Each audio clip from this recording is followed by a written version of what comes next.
நம்மளுடைய bag ready பண்ண தேவையான பொருட்கள் பார்த்தீங்கன்னா இதுதான். ஸோ இப்போ பார்த்தீங்க அப்படின்னா இதில் என்ன இருக்குது அப்படின்னாக்கா மசூர் தால் சொல்லுவோம் இல்லைங்களா, இது நம்ம அந்த ஆர்டினரி யூஸ் பண்ணுற பருப்பு கிடையாது. அதுக்கு அடுத்தது ஃப்ளாக்ஸ் சீட்ஸ். ஃப்ளாக்ஸ் சீட்ஸ் தெரியும் இல்லைங்களா, இது கடைகளில் கிடைக்கும், நாட்டு மருந்து கடைகளில் கிடைக்கும், ஆன்லைன்லேயும் கிடைக்குது.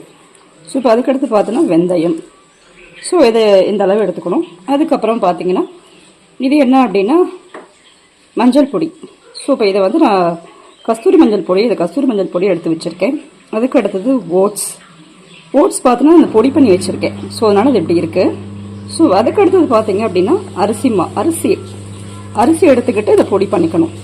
ஸோ இப்போ நம்ம இதை இவ்வளோதான், இதுக்கு நம்ம இந்த பேக் தேவையான பொருட்கள் இவ்வளோ தான்.